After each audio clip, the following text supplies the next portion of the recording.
ಇದು ಚೆಕ್ ಮಾಡಿದೆ. ಹಾಗೆ ನಿನ್ನೆ ಚೆಕ್ ಮಾಡುವಾಗ ಕೆಲವ್ರದ್ದೆಲ್ಲ ಡಿ ಎಮ್ ಇತ್ತು, ನಿಮ್ಮದು ಡ್ರೆಸ್ ಇದು ಲಿಂಕ್ ಹಾಕಿ ಹಾಗೆ ಹೀಗೆ ಅಂತ. ಅದು 1 ಮಂತ್ ನನಗೆ ಅದು ಸ್ವಲ್ಪ ಇಷ್ಟ ಆಗೋದಿಲ್ಲ ನನ್ನ ಅಪ್ಪಂದು. ಅಂದರೆ ಹೆಲ್ತ್ ವಿಷಯದಲ್ಲಿ ಅಷ್ಟು ಕೇರ್ಲೆಸ್ ಆಗೋದು ಇಷ್ಟ ಇಲ್ಲ ನನಗೆ. ಅದೊಂದು ಹೊಳೆ ಇಲ್ಲಿ ಹೊಯ್ಗೆಲ್ಲ ಉಂಟಲ್ಲ, ಅಲ್ಲಿ ಚೂರು ರಾಶಿ ಹಾಕಿದ್ದಾರೆ ನೋಡಿ ಅಂತ. ಮಳೆ ಬರ್ತಾ ಉಂಟು, ಮನೆಗೆ ಹೋಗ್ಲಿಕ್ಕೂ ಅಲ್ಲ. ಇಲ್ಲಿ ಅವಳನ್ನು ಕೂರ್ಲಿಕ್ಕೆ ನಿಲ್ಲಿಕ್ಕೆ ಬಿಡುವುದಿಲ್ಲ. ಇಷ್ಟು ದೊಡ್ಡಾಗಿದ್ದಾರೆ, ಊಟ ತಿಂತಾರೆ, ಹಾಲು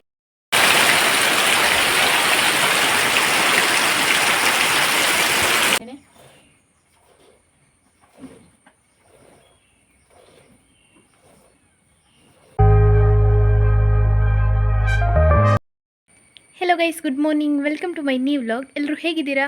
ಐ ಹೋಪ್ ಎಲ್ಲರೂ ಕೂಡ ಚೆನ್ನಾಗಿದ್ದೀರಾ ಅಂತ ಅಂದ್ಕೊಳ್ತೇನೆ. ಹಾಗೆ ನನ್ನ ಚಾನಲನ್ನು ನೀವು ಫಸ್ಟ್ ಟೈಮ್ ನೋಡ್ತಾ ಇದ್ದರೆ ಪ್ಲೀಸ್ ಸಬ್ಸ್ಕ್ರೈಬ್ ಮಾಡಿ, ಎಲ್ಲರೂ ಬೆಲ್ಲೈಕನ್ ಒತ್ತಿ. ಇವತ್ತಿನ ವ್ಲಾಗ್ ಸ್ಟಾರ್ಟ್ ಮಾಡುವ, ಲೆಟ್ಸ್ ಗೋ. ನಾನು ಲಾಸ್ಟ್ ಮಂತ್ ಮಹಾರಾಷ್ಟ್ರಕ್ಕೆ ಹೋಗಿದ್ದೆ ಅಲ್ಲ, ದೊಡ್ಡಕ್ಕನ ಮನೆಗೆ. ಆವಾಗ ಕೆಲವು ಟಾಪ್ಸ್ ಎಲ್ಲ ಹಾಕಿದ್ದೆ. ಅದನ್ನು ಕೆಲವರು ಇನ್ಸ್ಟಾಗ್ರಾಮಲ್ಲಿ ನೋಡಿ ನನಗೆ ಡಿ ಎಮ್ ಮಾಡಿದರು. ನಿನ್ನೆ ನಾನು ಆಲ್ಮೋಸ್ಟ್ ಡಿ ಎಮ್ ಚೆಕ್ ಮಾಡಿದ್ದೆ. ಯಾಕಂತ ಹೇಳಿದರೆ ಇವಾಗ ಯೂಟ್ಯೂಬಲ್ಲಿ ಸ್ಟೋನಿಗೆ ಮದ್ದು ಬೇಕಂತ ಇರುವವರು ಅಥವಾ ಎಂತಕ್ಕಾದರೂ ಮದ್ದು ಮೆಡಿಸಿನ್ ಬೇಕಂತ ಹೇಳಿದರೆ ನಾನು ಇನ್ಸ್ಟಾಗ್ರಾಮಿಗೆ ಮೆಸೇಜ್ ಹಾಕಿ ಅಂತ ಹೇಳ್ತೇನೆ. ಹಾಗಾಗಿ ಯಾವಾಗಾದ್ರೂ ಒಮ್ಮೆ ಚೆಕ್ ಮಾಡ್ತೇನೆ. ಸುಮಾರು ಸಮಯ ಆಗಿತ್ತು ಚೆಕ್ ಮಾಡಿದೆ. ಹಾಗೆ ನಿನ್ನೆ ಚೆಕ್ ಮಾಡುವಾಗ ಕೆಲವ್ರದ್ದೆಲ್ಲ ಡಿ ಎಮ್ ಇತ್ತು, ನಿಮ್ಮದು ಡ್ರೆಸ್ ಇದು ಲಿಂಕ್ ಹಾಕಿ ಹಾಗೆ ಹೀಗೆ ಅಂತ. ಅದು 1 ಮಂತ್ ಬ್ಯಾಕ್ ಆಯಿತಾ. ನಾನು ಯೂಟ್ಯೂಬಲ್ಲಿ ಹಾಕ್ತೇನೆ ಅಂತ ಹೇಳಿದ್ದೆ, ಅವರಿಗೆಲ್ಲ ಡಿ ಎಮ್ ಮಾಡಿದ್ದೇನೆ. ಹಾಗಾಗಿ ನಾನು ಮಹಾರಾಷ್ಟ್ರಕ್ಕೆ ಹೋಗುವಾಗ ಯಾವುದೆಲ್ಲ ಟಾಪ್ಸ್ ಹಾಕಿದ್ದೆ, ಒಂದು 4 ಟಾಪ್ಸ್ ತಗೊಂಡದ್ದು, ಅದು ಸಹ ಮೀಶೋದಿಂದ ಆಯಿತಾ.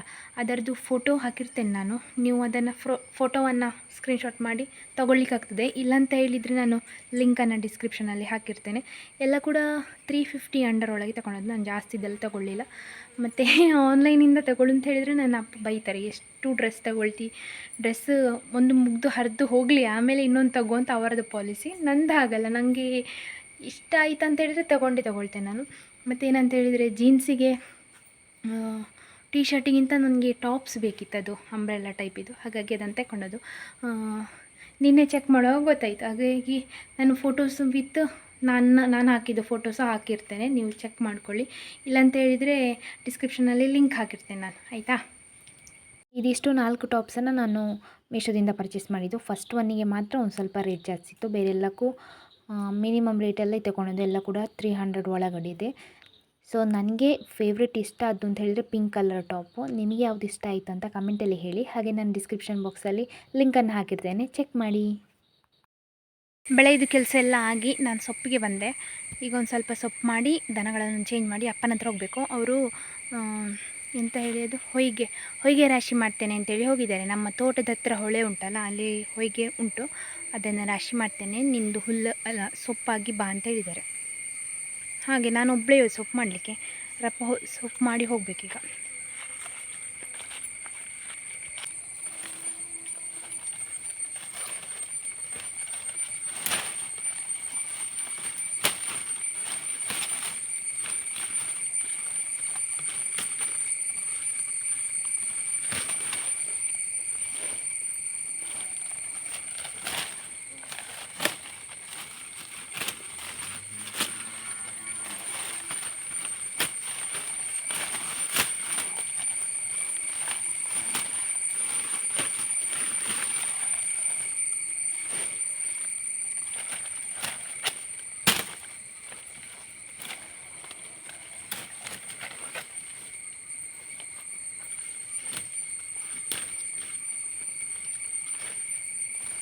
ಸೊಪ್ಪಾಯಿತು, ನಾನು ತಗೊಂಡೋಗಿ ಮನೆಗೆ ಹಾಕಿ ಬಂದೆ. ಈಗ ಫೋನ್ ತೊಗೊಂಡು ಹೋಗುವ ಅಂತ ಬಂದೆ.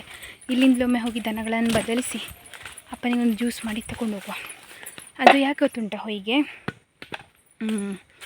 ಇನ್ನು ನನ್ನ ರೂಮಿಗೆ ಮತ್ತು ಅಡುಗೆ ರೂಮಿಗೆ ಟೈಲ್ಸ್ ಕೂರಿಸ್ಲಿಕ್ಕೆ ಉಂಟಲ್ಲ, ಅದರ ಕೆಳಗೆ ಹಾಕ್ಲಿಕ್ಕೆ ಬೇಕಲ್ಲ. ಹಾಗಾಗಿ ತರಿಸಿದ ಹೊಯ್ಗೆ ಎಲ್ಲ ಖಾಲಿ ಆಯಿತು. ಇವಾಗ ನಮಗೆ ಎಷ್ಟು ಸದ್ಯಕ್ಕೆ ಎಷ್ಟು ಬೇಕು ಅಷ್ಟನ್ನು ತೆಗೆದು ಒಳಗೆ ಹಾಕಿ ಆಮೇಲೆ ಅದನ್ನು ಮನೆಗೆ ಶಿಫ್ಟ್ ಮಾಡಲಿಕ್ಕೆ ಇರ್ಬೋದು, ನೋಡುವ. ಮಂಗು, ಅಯ್ಯೋ ಕಣ್ಣಲ್ಲಿ ಒಂದು ಗೋಚು ಉಂಟು. ನೀನು ಯಾಕೆ ಮರೀತಿ ಕಣ್ಣಿಗೆ ಕಚ್ಚಿಸ್ಕೊಳ್ಳೋದು? ಹಾಂ,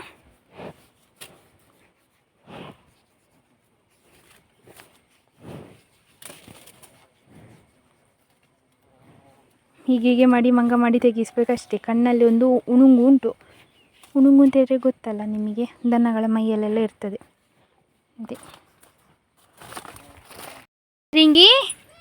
ರಿಂಕು ಚುಬ್ಬಣ್ಣ ಇವನು ಓಡಿ ಬರ್ತಾನೆ ಸೋನಾಕ್ಷಿ ಥರಾನೇ. ಯಾರು ಕೇಳಿದ್ರಿ, ಪೃಥ್ವಿ ಕೇಳಿದ್ಲು, ನಿಮಗೆ ಇನ್ನೂ ಕೂಡ ಡಿಂಕು ಗೊತ್ತಾಗೋದಿಲ್ಲ ಅಂತ. ನಿಜವಾಗಿ ಸಹ ಗೊತ್ತಾಗೋದಿಲ್ಲ. ನಾನು ಇವನನ್ನು ಸಹ ಡಿಂಕು ಅಂತ ಕರಿತೇನೆ, ಅವನನ್ನು ಸಹ ಡಿಂಕು ಅಂತ ಕರಿತೇನೆ. ನಂಗೆ ಗೊತ್ತಾಗೋದಿಲ್ಲ ಈಗಲೂ ಸಮೇತ.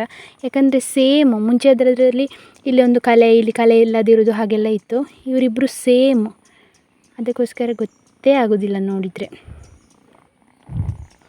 ಇವನಿಗೊಂದು ಸ್ವಲ್ಪ ಪ್ರೀತಿ ಜಾಸ್ತಿ, ಗುರು ಅಂತ ಮಾಡ್ಕೊಂಡು ಬರ್ತಾನೆ. ಅವನಿಗೊಂದು ಸ್ವಲ್ಪ ಕೋಪ ಜಾಸ್ತಿ. ಅಪ್ಪನಿಗೆ ಜ್ಯೂಸ್ ತಗೊಂಡು ನಾನು ಹೊರಟೆ ಅಪ್ಪನ ಹತ್ರ. ಏನು ಗೊತ್ತುಂಟಾ, ಅವರಿಗೆ ಸ್ವಲ್ಪ ಕೆಲಸ ಮಾಡಿದರೆ ತಲೆ ಸುತ್ತೋದು ವೀಕ್ನೆಸ್ ಆಗೋದಾಗ್ತದಲ್ಲ, ಅದಕ್ಕೆ ಹೀಗೆ ಜ್ಯೂಸ್ ಮಾಡಿಕೊಟ್ರೆ ಸರಿ ಆಗ್ತದೆ. ಹಾಗೆ ನಾನು ಕೊಂಡೋಗೋದು. ಎಲ್ಲಿದ್ದಾರೆ ಅಂತ ನನಗೂ ಸಹ ಗೊತ್ತಿಲ್ಲ, ಇನ್ನು ಹೋಗಿ ಹುಡುಕ್ಬೇಕಷ್ಟೇ. ನನ್ನ ಅಪ್ಪ ಒಂದು ಎಂತ ಗೊತ್ತುಂಟಾ, ಇವಾಗ ಕೆಲಸದವ್ರು ಸಿಗ್ತಾ ಇಲ್ಲ ವರ್ಕಿಗೆ ಅಂತ ಹೇಳಿದರೆ ಅವರೇ ಖುದ್ದು ಕೆಲಸಕ್ಕೆ ಹೋಗೋದು. ಅಂದರೆ ಅವರೇ ಆ ಕೆಲಸ ಮಾಡಲಿಕ್ಕೆ ಹೋಗೋದು. ಇವಾಗ ಏಜ್ ನೋಡಿಕೊಂಡು ನನಗೆ ಆಗ್ತದಾ ಇಲ್ವಾ ಅಂತ ಹೇಳಿ ಅಂತೆಲ್ಲ ಥಿಂಕೆಲ್ಲ ಮಾಡಲಿಕ್ಕಿಲ್ಲ. ನಾನು ಮುಂಚೆ ಮಾಡ್ತಿದ್ದೆ, ನಾನು ಒಬ್ಬನೇ ಎಷ್ಟು ಮಾಡಿದ್ದೇನೆ, ಈಗ ಸಹ ಆಗ್ತದೆ ಅಂತ ಹೇಳಿ ಹೋಗೋದು. ಅಂದರೆ ನಮ್ಮ ಬಾಡಿ ಅದನ್ನು ಕ್ಯಾರಿ ಮಾಡಲಿಕ್ಕೆ ಆಗಬೇಕಲ್ಲ, ಆ ವರ್ಕ್ ಆಗ್ತದಾ ಇಲ್ವಾ ಅಂಥೇಳಿ ಅದೆಲ್ಲ ಥಿಂಕೇ ಇಲ್ಲ. ನಾನು ಮುಂಚೆ ಮಾಡ್ತಿದ್ದೆ, ಇವಾಗಲೂ ಮಾಡ್ತೇನೆ ಅಂತೇಳಿ ಹೋಗೋದು. ಅವರನ್ನು ನನ್ನಿಂದ ಕಂಟ್ರೋಲ್ ಮಾಡಲಿಕ್ಕೆ ಆಗೋದಿಲ್ಲ. ಹಾಗಾಗಿ ಏನು ಮಾಡಲಿಕ್ಕೂ ಸಾಧ್ಯ ಇಲ್ಲ. ಇವಾಗ ಸಹ ಅಷ್ಟೇ, ಹೊಯ್ಗೆ ತೆಗಿಲಿಕ್ಕೆ ಯಾರ ಹತ್ರ ಕೇಳಲಿಕ್ಕೆ ಹೋದರು, ಅವರು ಫ್ರೀ ಇಲ್ಲ ಹೇಳಿದರು. ಬೇರೆ ಕಡೆ ತರಿಸೋದ್ರಿಂದ ಸುಮಾರು ಹಣ ಆಗ್ತದೆ ಅಂತ ಹೇಳಿ ಅವರೇ ಮಾಡಲಿಕ್ಕೆ ಹೋಗಿದ್ದಾರೆ. ನನಗೆ ಅದು ಸ್ವಲ್ಪ ಇಷ್ಟ ಆಗೋದಿಲ್ಲ ನನ್ನ ಅಪ್ಪಂದು. ಅಂದರೆ ಹೆಲ್ತ್ ವಿಷಯದಲ್ಲಿ ಅಷ್ಟು ಕೇರ್ಲೆಸ್ ಆಗೋದು ಇಷ್ಟ ಇಲ್ಲ ನನಗೆ. ಅದೊಂದು ನಾನು ಹೇಟ್ ಮಾಡ್ತೇನೆ ಅವರಲ್ಲಿ. ಅಂದರೆ ನಾನೇ ಖುದ್ದು ಮಾಡ್ತೇನೆ ಅಂತೇಳಿ ಕೆಲಸಕ್ಕೆ ಹೋಗ್ತಾರಲ್ಲ, ಅದು ನನಗೆ ನಿಜವಾಗೂ ಇಷ್ಟ ಇಲ್ಲ. ಅದನ್ನು ಅಪೋಸ್ ಮಾಡಲಿಕ್ಕೂ ಆಗೋದಿಲ್ಲ, ಸುಮ್ಮನೆ ಇರೋದು ಅದಕ್ಕೆ. ಇಲ್ಲಿ ನಮ್ಮ ತೋಟ ಅಲ್ಲ, ಇಲ್ಲೇ ಹೊಳೆ ಇರೋದು, ಚಿಕ್ಕ ಹೊಳೆ. ಇಲ್ಲಿ ಹೊಯ್ಗೆಲ್ಲ ಉಂಟಲ್ಲ, ಅಲ್ಲಿ ಚೂರು ರಾಶಿ ಹಾಕಿದ್ದಾರೆ ನೋಡಿ ಅಂತ ಅಪ್ಪ. ಅದನ್ನು ಇಲ್ಲಿ ತೋಟದೊಳಗೆ ಹಾಕಲಿಕ್ಕೆ. ಅಪ್ಪಂಗೆ ಜ್ಯೂಸ್ ತೊಗೊಂಬಂದಲ್ಲ, ಹಾಗೆ ಕೈ ತೊಳೆದು ಬಂದು ನಾನು ಅಪ್ಪನೊಟ್ಟಿಗೆ ಬಂದಿದ್ದೆಲ್ಲ. ಸ್ವಲ್ಪ ಹೊಯ್ಗೆ ಮಾಡೋಷ್ಟರಲ್ಲಿ ಮಳೆ ಬರ್ತಾ ಉಂಟು. ಮನೆಗೆ ಹೋಗ್ಲಿಕ್ಕೂ ಅಲ್ಲ, ಇಲ್ಲಿ ನಿಲ್ಲಲಿಕ್ಕೂ ಅಲ್ಲ, ಹಾಗೆ ಪರಿಸ್ಥಿತಿ. ನಾನು ಮತ್ತು ಪಡಿ ಇಬ್ಬರು ಇದರ ಬುಡದಲ್ಲಿ ನಿಂತಿದ್ದೇವೆ, ಅಡಿಕೆ ಗಿಡ ಬುಡದಲ್ಲಿ. ಒಂದು ಅಮ್ಮನನ್ನು ಇವರು ನೋಡಿ ಜೀವ ತೆಗೆಯುವುದು. ಅವಳನ್ನು ಕೂರ್ಲಿಕ್ಕೆ ನಿಲ್ಲಲಿಕ್ಕೆ ಬಿಡುವುದಿಲ್ಲ. ಇಷ್ಟು ದೊಡ್ಡಾಗಿದ್ದಾರೆ, ಊಟ ತಿಂತಾರೆ, ಹಾಲು ಕುಡಿತಾರೆ, ಆದರೂ ಅವಳೆಲ್ಲರನ್ನು ಸಮಾನವಾಗಿ ನೋಡ್ತಾಳಲ್ಲ, ಅಷ್ಟು ಸಾಕು. ಬೈ ಒಡಿ ಇನ್ನು ಅಪ್ಪ ಹೇಳೋದು ಸಿಕ್ಕಿತೇನ ಪಂಚಗಜ್ಜಾಯ. 12 ಗಂಟೆ ಸಹ ಆಗಲಿಲ್ಲ, ಈಗಲೇ ಮಳೆ ಬರ್ತಾ ಉಂಟು. ನಾನು ಮನೆಗೆ ಬಂದು ದನಗಳನ್ನೊಮ್ಮೆ ಚೇಂಜ್ ಮಾಡಿ ಬಂದೆ. ಕೂದಲೆಲ್ಲ ಚಂಡಿ ತೋಟದಿಂದ ಬಂದು.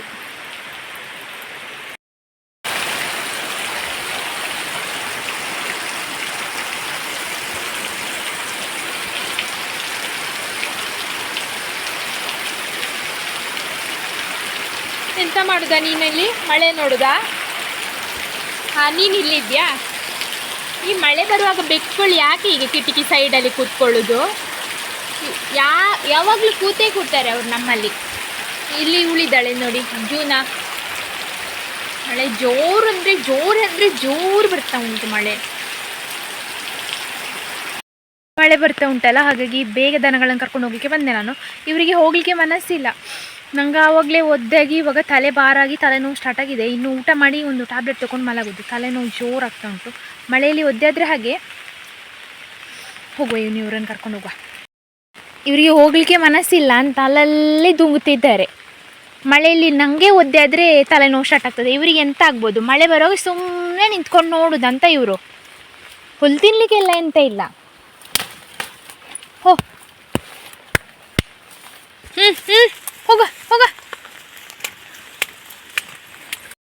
ಇವರು ಒದ್ದೆ ಆಗಿದ್ರಲ್ಲ, ಹಾಗೆ ಬೈ ಹುಲ್ಲು ಹಾಕಿದ್ದೆ. ಮಳೆಯಲ್ಲಿ ಒದ್ದೆ ಆದರೆ ದನಗಳಿಗೆ ಬೈ ಹುಲ್ಲು ಹಾಕಬೇಕಂತೆ, ಅವಾಗ ಶೀತ ಜ್ವರ ಬರೋದಿಲ್ಲ ಅಂತ ಹೇಳ್ತಾರೆ.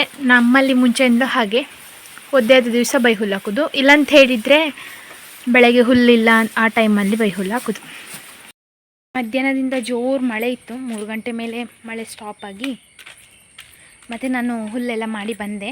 ಇವತ್ತು ಹುಲ್ಲು ಮಾಡಿದ್ದು ಸಹ ವ್ಲಾಗಿಗೆ ಹೋಗಲಿಲ್ಲ, ಯಾಕಂದರೆ ಚಾರ್ಜ್ ಇರಲಿಲ್ಲ ಫೋನಲ್ಲಿ. ಪವರ್ ಬ್ಯಾಂಕಲ್ಲಿ ಚಾರ್ಜ್ ಮಾಡಿ ಹುಲ್ಲೆಲ್ಲ ಹಾಕಿ ಅಪ್ಪನ ಹತ್ರ ಎಲ್ಲ ಹೋಗಿ ಬಂದೆ. ಅವ್ರು ಮತ್ತೆ ಅದೇ ಮರಳಿದ ಕೆಲಸಕ್ಕೆ ಹೋಗಿದ್ದಾರೆ. ಇನ್ನು ಬರ್ಬೋದು ಸ್ವಲ್ಪ ಹೊತ್ತಲ್ಲಿ. ನಾನಿನ್ನು ಹಾಲು ಕರೆದು ಡೈರಿ ಕೊಂಡೋಗಬೇಕು. 4:15 ಕಳೀತು.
ಹಾಲು ಕರೆದಾಯಿತು. ಅವ್ರು ಕಾಯ್ದು ನೋಡಿ ಅಂತೆ.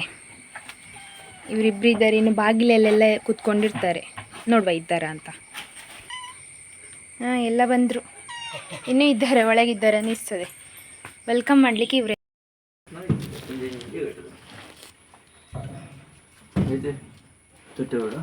ಹಾಂ, ಬೂರ್ಚಿ ಅಂಡಿ ಕಿಟ್ ಪಾಡೋಣ ಏತು